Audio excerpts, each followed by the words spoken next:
Hitech సిటీకి ఆనుకుని ఉన్న కూకట్పల్లి హౌసింగ్ బోర్డు కాలనీ పరిస్థితి దీపం కింద చీకటి అన్నట్లుగా తయారైంది. ఆకాశాన్ని తాకే భవనాలు, భారీ వాణిజ్య సముదాయాలతో కాంక్రీట్ జంగిల్ను తలపిస్తున్న కేపీహెచ్బీలో కనీస మౌలిక వస్తువులు మాత్రం అంతంతే. కుచించుకుపోయిన రోడ్లు, ఆక్రమణల పాలైన ఫుట్పాత్లు, ట్రాఫిక్ సమస్యలు, వెలగని వీధి దీపాలతో రోజువారీ జీవనం దుర్భరంగా మారిందని ఆవేదన వ్యక్తం చేస్తున్నారు. కేపీహెచ్బీ వాసుల కష్టాలపై ఈటీవీ ఫోకస్.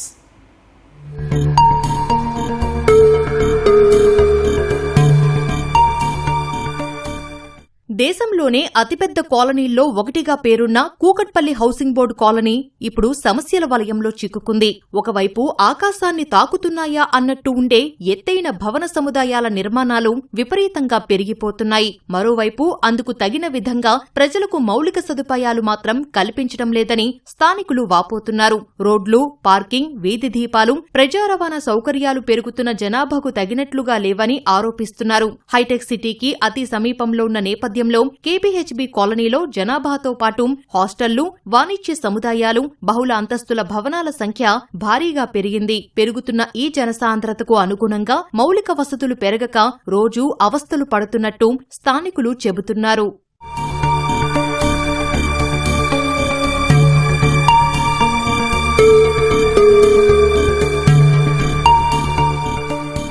ఫుట్పాత్లను చిరు వ్యాపారులు ఆక్రమించుకోవడంతో పాదచారులకు నడిచే దారి లేకుండా పోతోందని కేపీహెచ్బీ వాసులు తెలిపారు. దుకాణాల వద్ద వాహనాలు నిలిపేందుకు స్థలం లేక రోడ్డుపైనే వాహనాలను పార్కింగ్ చేస్తున్నారని చెప్పారు. ఫలితంగా చిన్నా పెద్ద నడిచేందుకు అవస్థలు పడుతున్నారని వెల్లడించారు. ఫుట్పాత్ల ఆక్రమణలు తొలగించి పార్కింగ్ సమస్యకు పరిష్కారం చూపాలని స్థానికులు జీహెచ్ఎంసీ అధికారులను కోరుతున్నారు.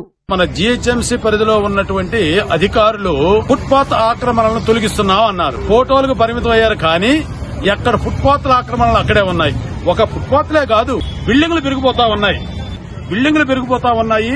రోడ్లు కుంచుకుపోతూ ఉన్నాయి. 40 అడుగుల రోడ్డు ఇప్పుడు 20 అడుగులకు వచ్చింది. 15 అడుగులు 5 ఫీట్లకు వచ్చింది. ఎవరికన్నా హార్ట్ అటాక్ వచ్చింది అనుకోండి, వాడి ఇంట్లో పోవటమే, వాడు మళ్ళీ హాస్పిటల్కి పోయేది లేదు, వాడు బతికేది లేదు. అలాంటి పరిస్థితిలో ఉంది మా కేపీహెచ్బీ కాలనీ. ఫుట్పాత్లు అనేవి కూడా ఆక్రమణకు గురవడం మనం రోజు చూస్తున్నాము. ఈ చిరు వ్యాపారులు వీళ్ళందరూ ఏంటంటే దాన్ని మొత్తం ఆక్యుపై చేసి చిన్న చిన్న వ్యాపారస్తులు అందరూ నడవడానికి వీలు లేకుండా పెట్టడం వలన ఎవరూ నడవలేని పరిస్థితుల్లో ఉన్నాయి. దయచేసి ప్రభుత్వం దీని మీద చొరవ తీసుకుని వాళ్ళకి వేరే ఏమన్నా స్థలాన్ని కేటాయించినట్లయితే సామాన్య ప్రజలకు అది ఎంతో ఉపయోగపడుతుంది. కూకట్పల్లి, మూసాపేట పరిధిలో సుమారు 38,000 వీధి దీపాలు ఉన్నప్పటికీ వాటిలో ఎన్ని పనిచేస్తున్నాయో స్పష్టత లేదని స్థానికులు తెలిపారు. రాత్రుళ్లు వెలుతురు లేక స్థానికంగా అసాంఘిక కార్యక్రమాలు పెరుగుతున్నాయని ఎన్నిసార్లు ఫిర్యాదు చేసినా అధికారులు పట్టించుకోవడం లేదని వాపోతున్నారు. మరోవైపు అత్యధిక రద్దీ ఉండే బస్టాండ్లలో నిలబడేందుకు సరిపడా బస్ షెల్టర్లు లేక ఎండావానా అని చూడకుండా రోడ్డుపైనే ప్రయాణికులు నిలబడి ఉండాల్సి వస్తుందన్నారు. పండగల సమయంలో పరిస్థితి ఇంకా దారుణంగా మారుతోందన్నారు. కేపీహెచ్బీ కాలనీలో చాలా చోట్ల లైట్లు వెలగడం లేదు, ట్యూబ్ లైట్లతో. అలాగే చాలా అసాంఘిక కార్యక్రమాలు జరుగుతున్నాయి లైట్లు లేనందువల్ల. సో అన్ని లైట్లు అరేంజ్ చేస్తే అసాంఘిక కార్యక్రమాలు కంట్రోల్ అవుతాయని నేను నిర్ణయించుకున్నాను. ఈ సంవత్సరము ఈ వాటర్ సమస్య కొంచెం ఎక్కువగా ఉంది. ఈ సరైన సప్లై జరగట్లేదు. పైప్ లైన్ పగలటం వల్ల మరియు ఈ పబ్లిక్ కూడా ఎక్కువ అవటము చాలా ఇబ్బందిగా ఉంది. వాటర్ సమస్య తొందరగా చేర్చాలని గవర్నమెంట్ కు కోరుకుంటున్నాము. తర్వాత మనం వాటర్ బుక్ చేసిన 3 days 4 days పడతా ఉంది. వాళ్ళు కూడా సప్లై చేయలేకపోతున్నారు. తర్వాత వాటర్ ట్యాంకర్ కెపాసిటీ కూడా పెంచాలని కోరుకుంటున్నాము.